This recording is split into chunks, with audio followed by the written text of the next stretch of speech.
ආයිබෝවන් අද අපි කතා කරන්නේ 2026 ජූනි මාසේ 2 වෙනිදා සිද්ධ වෙන බ්‍රහස්පති හෙවත් ගුරු ග්‍රහයාගේ සංක්‍රමණය ගැන. මේ සංක්‍රමණය එක එක ලග්න වලට බලපාන්නේ කොහොමද කියලා තමයි අපි කතා කරන්න සූදානම් වෙන්නේ. ජ්‍යොතිෂයේ දේව ගුරු විදිහට මේ බ්‍රහස්පති හඳුන්වනවා. වඩාත්ම බලපෑම් සහගත ග්‍රහලෝකයන්ගෙන් එකක් තමයි බ්‍රහස්පති කියන්නේ. ඒ වඩාත්ම සුබදායී ග්‍රහලෝකයේ විදිහටත් කතා කරනවා. බ්‍රහස්පතිගේ දෘෂ්ටිය දෙව්ලොව අමෘතය වගේ කියලා තමයි කියන්නේ. ඒ කියන්නේ බ්‍රහස්පති තමන්ගේ දෘෂ්ටියෙන් දකින කේන්ද්‍රයේ ඕනෑම භාවයක බලපෑම වැඩි කරනවා. ඒ වගේම සතුට හා ධනයේ තොරටු විවෘත කරනවා. බ්‍රහස්පති දරුවන්, විවාහය, ධනය සහ දැනුම යන කරුණු වලට අධිපති ග්‍රහයා විදිහට තමයි සලකන්නේ. 2026 බ්‍රහස්පති මාරුව, ඒ කියන්නේ බ්‍රහස්පති කටක රාශියට සංක්‍රමණය වීම 2026 ජූනි මාසේ 2 වෙනිදා පෙරවරු 6:30ට සිද්ධ වෙනවා. චන්ද්‍රයාට හිමි කටක රාශියට බ්‍රහස්පති ඇතුළු වුණු වහාම එයින් ලැබෙන බලපෑම හදිසියෙම වැඩි වෙනවා. මොකද එය සුබ ග්‍රහයෙක් වෙන අතරම කටක රාශිය බ්‍රහස්පතිගේ උච්ච රාශිය විදිහටයි සලකන්නේ. ඒ කියන්නේ කටක රාශියට පැමිණීමෙන් පස්සේ බ්‍රහස්පති උච්ච ඵල ලබා දෙන්න පටන් ගන්නවා.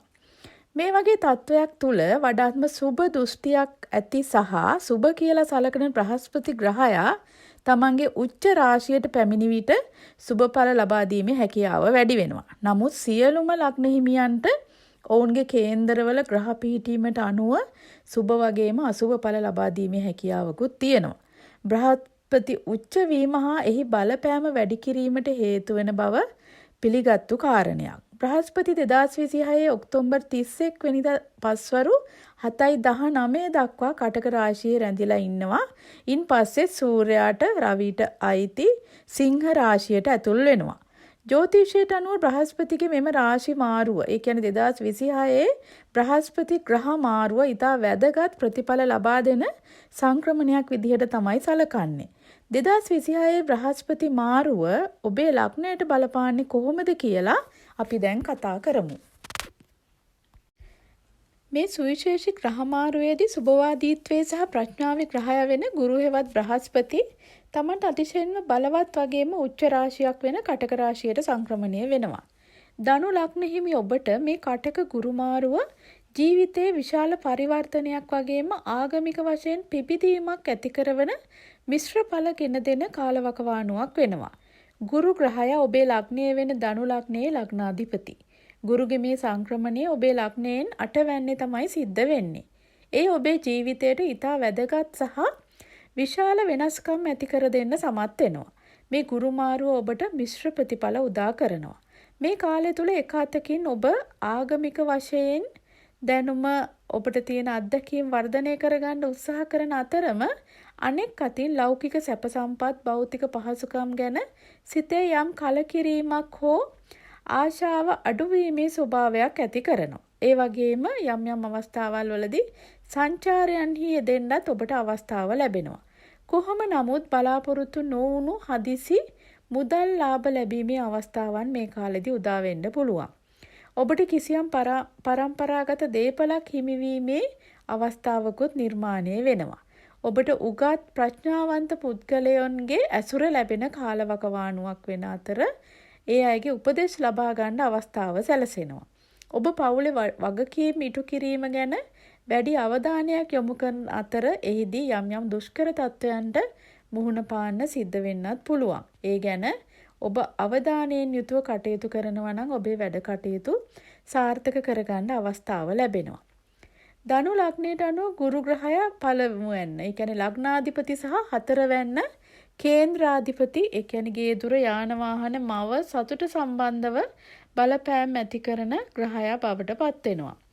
මෙවර මේ ග්‍රහ ගෝචර වීම සිද්ධ වෙන්නේ ඔබේ කේන්ද්‍රයේ 8 වැන්න වුණු රහස් ස්ථානයේ ආයුෂ ස්ථානයේ සහ හදිසි වෙනස් වීම නිරූපණය කරන භාවයට.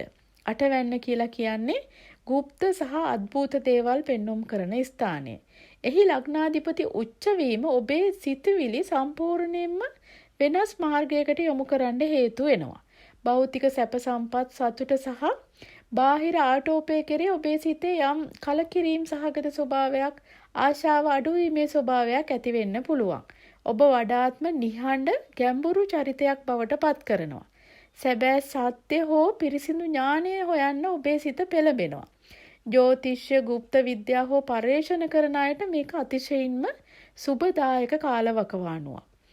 8 වැනි ගුරු ගමන් කිරීම ආර්ථික සැලසුම් වලට යම් ආකාරයෙන් බාධාවක් ඇති වෙන්න හේතු වුණත් උච්ච බලය නිසා නොසිතූ ආකාරයෙන් වාසි සැලසෙන්නත් අවස්ථාව තියෙනවා. කාලයක් තිස්සේ ගැටලුවක් විදිහට තිබුණු පවුලේ පරම්පරාගත දේපලක් හෝ උරුමයක් මේ කාලෙදී නීත්‍යානුකූලව ඔබට හිමිවීමේ පසුබිම සකස් වෙනවා. බලාපොරොත්තු නොවුණු හදිසි මුදල් ලාභ ලැබීමටත් අවස්ථාව තියෙනවා. ඔබ සාමාන්‍යයෙන් කරන දෛනික ආර්ථික කටයුතු වලට යම් යම් අවහිරතා මතුවෙන්න පුළුවන්. ඔබ සැලසුම් නොකරපු අකමැති ගමන් බිමන් යෙදිලා ඒට මුදල් වැය වෙන්න ඉඩ තියෙනවා. පවුලේ පොදු දේපොලක් හෝ මුදල් සම්බන්ධ කාරණයක් ගැන සමාජිකයෝ අතර සුළු මතභේද ඇති වෙන්න හැකියාව තියෙන නිසා ඔබේ වචනය පාලනය කරගෙන ඉවසීමෙන් යුතුව කටයුතු කිරීම අත්‍යවශ්‍ය වෙනවා. පවුලේ වගකීම් රාශියක් ඔබ මත පැටවෙන කාලයක්. එහිදී යම් යම් දුෂ්කරතා සහ බාධාවන්ට මුහුණ පාන්න සිද්ධ වුණත් ඔබේ උපරිම අවධානය යොමු කිරීමෙන් ඒ කටයුතු සාර්ථකව නිම කරගන්න ඔබට හැකියාව ලැබෙනවා.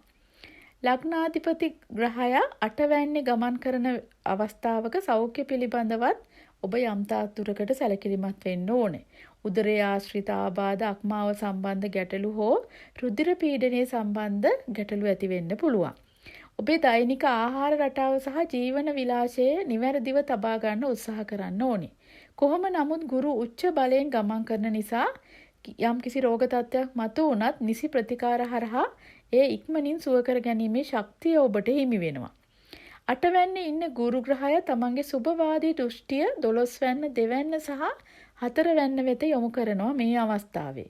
12 වැන්නට ලැබෙන දෘෂ්ටිය නිසා ආගමික කටයුතු සඳහා යම් වියදම් යෙදීමක් සිද්ධ වෙන්න පුළුවන්.